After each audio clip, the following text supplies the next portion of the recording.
to another episode of The Talk House. Today's episode is going to cover another topic from the Game Over Gregory show, episode 82, on the Confederate flag and HBO themes. Let's see, the Confederate flag, that's kind of a bad topic.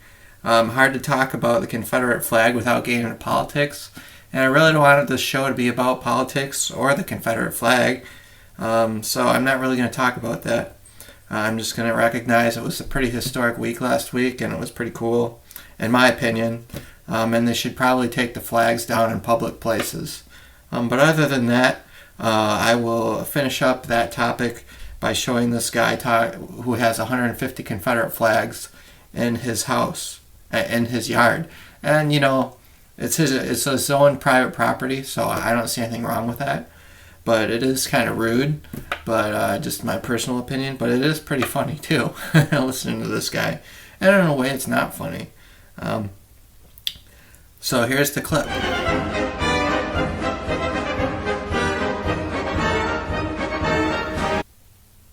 Okay, my second topic is going to be on the HBO themes. I like The Sopranos. That's a really good show. I used to watch that way back in the early 2000s, and it was a really good show. I liked just seeing, you know, who's going to get whacked or what have you. And I tried watching it again, like lately, and it's pretty boring. But I think I'm spoiled by Breaking Bad because Breaking Bad is really good. Yeah, other HBO shows that I think are really good are True Detective, Game of Thrones, and also even Flight of the Conchords was a really good TV show back in the day, around 2007. It was a pretty good show. It was a comedy, and it lasted for 2 seasons. And True Detective, the first season anyway, was really good. I'd recommend watching that. When I hear the HBO theme, I think of the Sopranos song too, definitely. That's just the classic Sopranos, classic HBO theme song. Let's see. And as a bonus, what kind of premium content do people enjoy? Well, I honestly use a special system with Usenet and NZB subs, and it actually works really well. And today I'm going to show you how to set that system up. Okay, what you're going to want to get is a Roku 3. That's about $84 on Amazon, and sometimes it goes on sale. So you're going to want to get a Roku 3. You're also going to want to get a large HDD. Maybe 2 to 4 terabytes should be enough. If you don't want to spend so much money, just get 2 terabytes. That's about all you need is 2 terabytes. Because you're gonna I don't know. It depends on how much content you want on your system. Or 4 terabytes if you're like a perfectionist like me and you want to. I'm actually going to get a 5 terabyte hard drive. I only have 500 gigabyte hard drive right now, but I'm getting a 5 terabyte one so I can have as much content as I want on my system, and it's going to be pretty cool. So you're going to want the Roku 3, an HDD hard drive, external hard drive. You're going to want to get an NZB account through what I would recommend. If you're just starting out, go through NZBGeek. I'll put the website up here. And it's $6 for 6 months, which is a pretty good deal. I'd recommend that. Or you can go on Reddit. I'll show the Reddit site right here. You can go on Reddit and see what research, what is the best NZB sub. I recommend NZBsu, but you need an invite to do that. So it's kind of hard to get the invite, but you can ask for invites on Reddit to find an invite, or I might even get an invite in the future. However, I have an NZBsu right now, but I don't have invites to hand out to other people yet. So if I ever do get that, just ask me and I'll give you an invite. Let's see.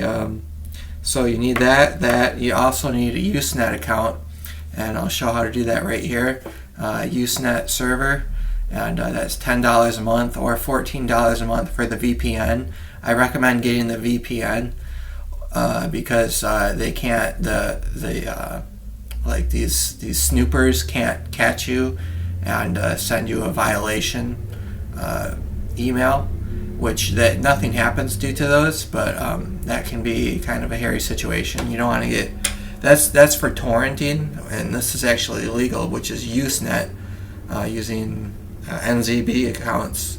But torrenting, they can catch you for that with abuse emails, but they can't do anything about it because they can't prosecute on across the board. They can't prosecute several people. They'd have to handpick you, and it'd be something that they can't really do.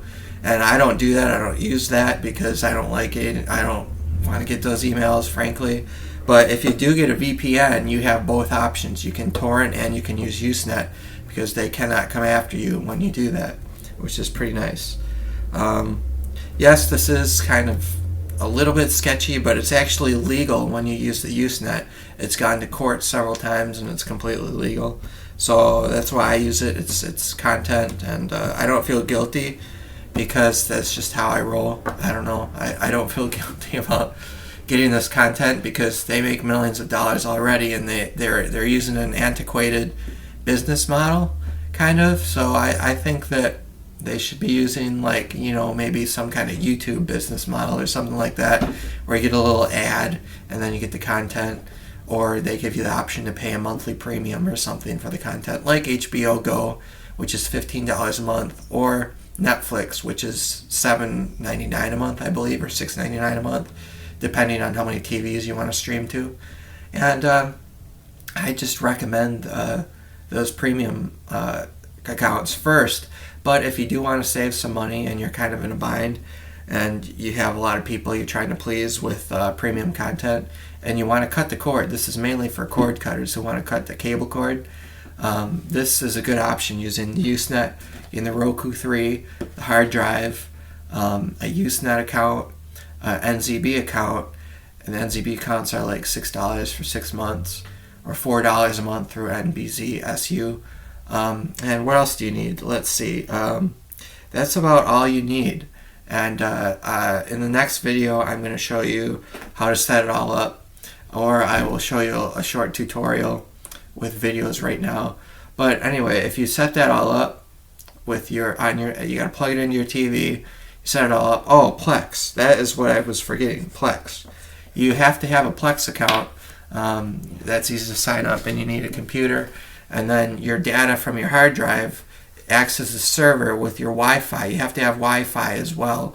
And your Wi-Fi picks up the signal from your computer, and your computer sends the data from the hard drive to the Wi-Fi, and it spreads over your Wi-Fi. It sends to your Roku, and then you pick up all that content, and it's pretty nice through Plex. And you go on the Plex, you choose movies, TVs, music, movies, television shows, and music. And it's pretty cool. It's actually really cool, and I'd highly recommend that if you're looking for something to cut back on bills with and save money. If you do it the way I've told you to do it, it's legal, and they can't do anything about it. And but if you like the premium, I still have a Netflix account because I just like to see, my family likes to see what's on Netflix. But if you want to save, if you want to cut that $150 a month from your cable company, it's a really great solution, and I'd highly recommend it. So I think that pretty much sums up this video. I may make another video to supplement this one on the how to put together the Usenet system. But that's pretty much all I had to say. Thank you for this other episode of the Talk House.